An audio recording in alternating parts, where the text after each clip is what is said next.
Hello दोस्तों, श्री राधे राधे। आप सभी का स्वागत है आप सबकी अपनी यूट्यूब चैनल पे। आप लोग कैसे हैं वो कमेंट बॉक्स में ज़रूर बताएं। और आप सबसे आज बहुत ही ख़ास, बहुत ही बढ़िया, और आप सब तो टाइटल और थंबनेल देख के पता चल ही गया होगा कि हम किस चीज़ पे बात करने वाले हैं, जो कि हमारे शिव भगवान की विवाह और माता पार्वती का कौन नहीं जानता। और इनको कौन कौन मतलब मनाने चाहते हैं और मनाते हैं। ऐसे छोटे बड़े आम लोग सभी लोग करते हैं, बूढ़े बच्चे बुजुर्ग सब करते हैं।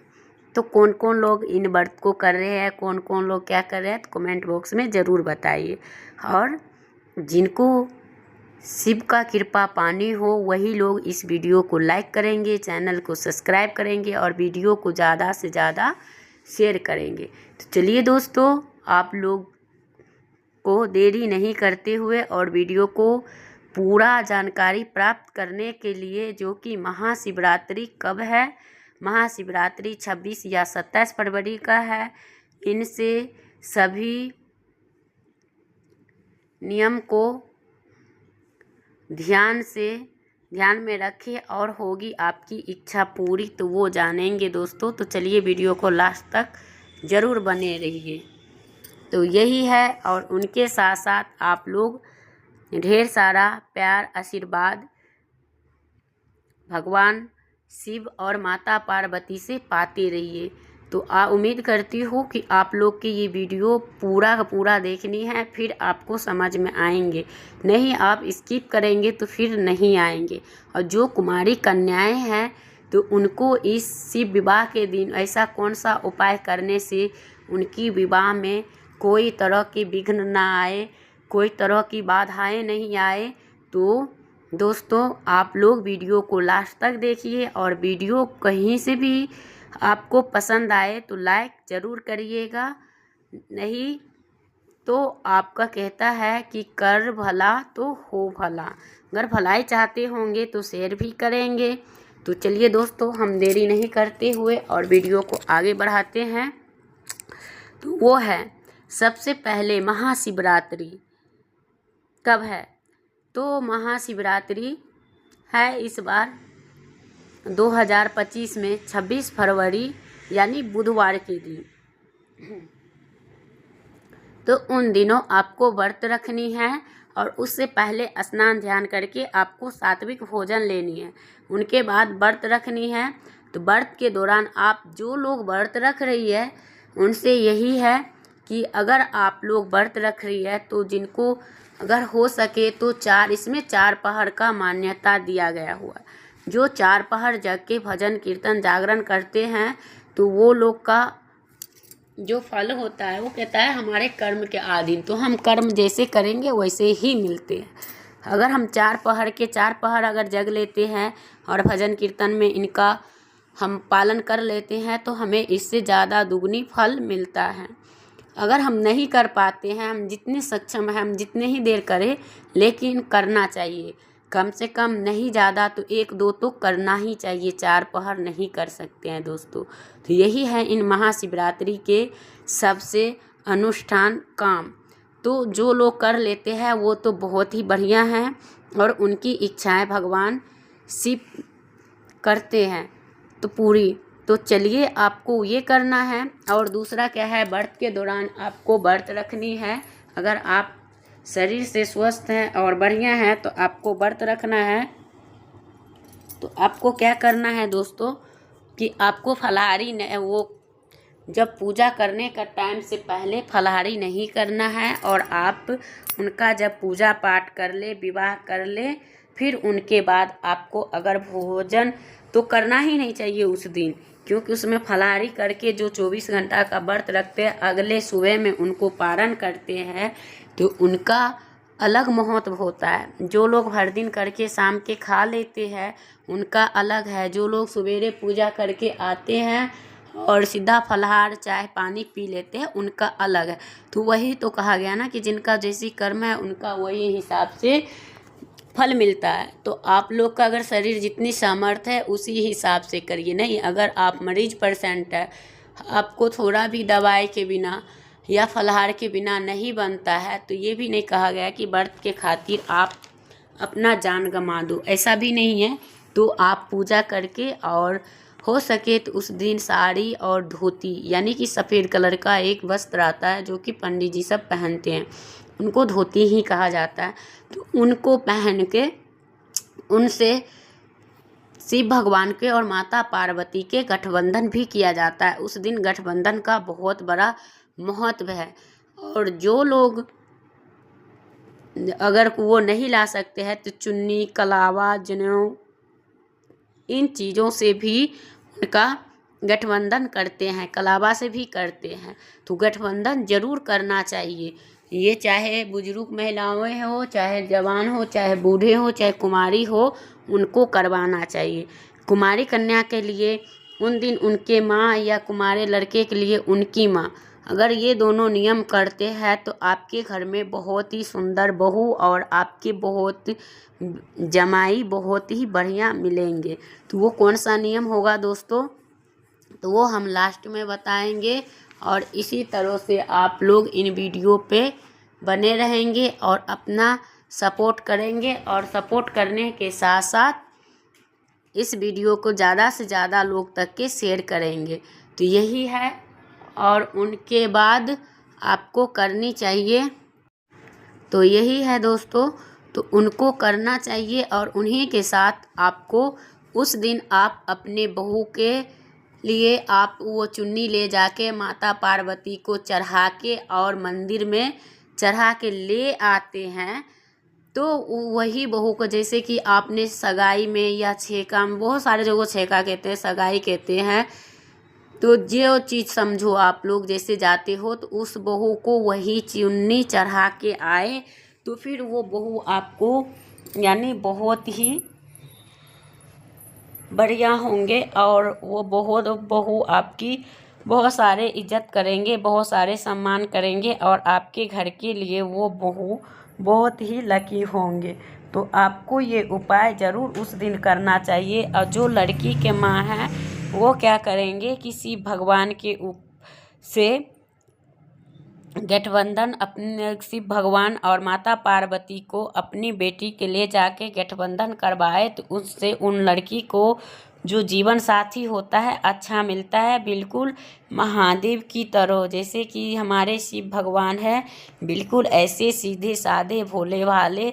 और माता पार्वती ने तो 3 जन्म लिए हैं, लेकिन वो तो वही थे, तो इसीलिए वो वही रहेंगे। और आपका जमाई किसी और औरत के चक्कर में नहीं पड़ेंगे दोस्तों। तो आपको ये कार्य ज़रूर से करना चाहिए। और उनके बाद क्या है दोस्तों कि आपको उस दिन जो उनका फल सामग्री जितने सारे हैं वही चढ़ाना चाहिए। और उनको अगर आप फ़ोटो या तस्वीर, फ़ोटो पर चढ़ा रहे हैं प्रसाद, तो ज़रूर खाना चाहिए और सभी को परिवार में बांटना चाहिए। अगर आप शिवलिंग पर यानी शिवलिंग पर चढ़ा रहे हैं तो वो प्रसाद भूल के भी घर नहीं लाना चाहिए, क्योंकि बोलते हैं इनसे हमारे घर में दरिद्रता आती है। अगर आपके यहाँ कोई खाते हो तो खा लीजिएगा, लेकिन मेरे यहाँ या कहीं भी हमने तो सुना कहीं नहीं खाया जाता शिवलिंग का प्रसाद। लेकिन अगर आपके यहाँ का लोग इन मतलब परंपराओं को नहीं मान रहे हैं, खा रहे हैं, तो खा लीजिएगा। लेकिन ये ज़रूर सोचना चाहिए शिवलिंग के प्रसाद नहीं कोई खाते हैं, नहीं खाना चाहिए। तो ये है। और उनको एक अगर घर में पूजा आसन लगा कर अगर पूजा कर रहे हैं तो एक चौकी लगाइए, चौकी पर पीला वस्त्र बिछाइए। फिर शिव पार्वती के फ़ोटो का भी आप उसी तरह गठबंधन, पूजा पाठ, आरती और हवन सब कर सकते हैं। करने के साथ साथ आपको जनेऊ ज़रूर रखना चाहिए, पान, सुपारी, पुष्प, अक्षत, ये सब, रोली, सिंदूर, हल्दी, क्योंकि उनका विवाह उस दिन शिव भगवान के जो है हल्दी का भी टीका ज़रूर लगता है। और उस दिन छूट रहते हैं। क्यों छूट रहते हैं? क्योंकि कभी हल्दी नहीं चढ़ते हैं, लेकिन जब महाशिवरात्रि होती है, जब शिव भगवान की शादी होता है, उन दिन विवाह होते हैं, तो उन दिन उनको हल्दी मेहंदी सब कुछ लगता है। तो आप लोग को जितना हो सके उतना, और 16 श्रृंगार माता पार्वती के नाम से भी चढ़ा सकते हैं। और चाहो तो आप पंडित जी को पत्नी का दान कर सकते हो, चाहो तो आप अपने लिए भी रख सकते हो। और जिनके पति पत्नी में अनबन होता रहता है, और उस दिन आपने ये उपाय कर लिया, माता रानी के ऊपर चुन्नी चढ़ा के अपने पति से चढ़वा के, और आपके पति अगर आपको दे दिया वो चुन्नी आप अगर ओढ़ेंगे, तो आप दोनों पति पत्नी का वैवाहिक जीवन जो होती है दोस्तों, वो आपको 100% अच्छा और सुखमय सुखद होंगे। तो ज़रूर से करना चाहिए। और जो लोग ये उपाय नहीं कभी करे हैं, तो एक बार मेरी हिसाब से करके ज़रूर देखिएगा कि आपको बहुत सारे लाभ मिलेंगे। और जो लोग 24 घंटा का व्रत रख रहे हैं, तो अगले मॉर्निंग में आपको व्रत खोलना है। और व्रत खोलने के साथ साथ आपको पहले फिर से शिव भगवान के जाके अभिषेक करना है। चाहे जल से करो, चाहे हो सके तो दूध और जल से करो तो और उत्तम होता है। और उनके बाद वहाँ से आने के बाद आपको व्रत खोलनी है। और व्रत खोलने के बाद अपने से बड़ों का प्रणाम कर लें, उनके बाद व्रत खोलें। और फिर शिव परिवार के नाम से जो कुछ आपको बन पड़े, जो कुछ की आप सामर्थ्य है, श्रद्धा है, विश्वास है, वो करें। और उस दिन जो है, जो कोई पूजा कर रहे हैं और नहीं कुछ आ रहे, तो ओम नमः शिवाय आ रहे हैं, तब वो ओम नमः शिवाय का भी जाप कर सकते हैं। महामृत्यु जय जाप का जाप भी कर सकते हैं। तो आपको जो हो 21 बार, 151 बार, 101 बार, 108 बार, आपको जितना हो सके आपको उतना ही करना है। तो उस दिन 2 मंत्र हैं, जो ओम नमः शिवाय, चाहे श्री शिवाय नमस्तुभ्यम, चाहे मृत्यु जय मंत्र, ये को भी आप कर सकते हैं। यही सब है दोस्तों, तो ये ज़रूर करना चाहिए। और मृत्यु को मिंतुन कह देती थी, तो इसलिए थोड़ी सी, तो चलिए बोलते बोलते ना जैसे जल्दीबाजी में तो ये हो ही जाते हैं, तो यही होता है। और उनके बाद आपको वो जाप सब करनी है। और शिव परिवार को अच्छे से पूजा पाठ करने के साथ साथ आपको ये नहीं कि आप उस दिन कोई किसी का चुगली करे, किसी के पास बैठ के मतलब व्रत रखे हो, किसी के बुराई करे, किसी का निंदा करे, चाहे बड़े को कोई मान सम्मान ना करे, और उस दिन लड़ाई झगड़ा करो, वो सब करना आपके घर में उस दिन उचित नहीं है। लेकिन इस बार बुधवार के पड़ रहे हैं, कोई आपका उस दिन आपके घर के लोग जो कोई भी हो, ना सेविंग बनाए, ना उस दिन कोई तामसिक भोजन करे। उस दिन सात्विक भोजन ले, हो सके तो भंडारा करे, कुछ न कुछ लोग के दान करे, कुछ न कुछ आप शिव मंदिर में जाए, वहाँ पे दर्शन करें, पूरे परिवार का दर्शन करवाइए, जिससे कि आपको लाभ हो। और इसमें जो है दोस्तों, जो सबसे इम्पोर्टेंट है कि वो है उनका जोत, अखंड जोत जलाने, वो गो माता की घी का ही होना चाहिए। और आप चाहो तो उस दिन चौमुखी भी लगा सकते हो, चाहो तो एक मुखी का भी होते हैं, लेकिन ज़रूर जलाना चाहिए। और अपने अपने मंदिर में जहाँ पूजा आप कर रहे हैं वहाँ पे, अगर आप कहीं बाहर जा रही हो तो आपको तो पता ही है वहाँ पे तो अखंड जोत जलनी नहीं है। जो आपके घर के मंदिर है ना दोस्तों, वहीं पे आपको जलाना है, बाहर तो कहीं जलेंगे नहीं। तो आपको ये उपाय ज़रूर से करना चाहिए। और करने के साथ साथ आपको भी ध्यान भी रखना चाहिए, क्योंकि अगर आपने ध्यान नहीं रखे तो फिर क्या ही होगा।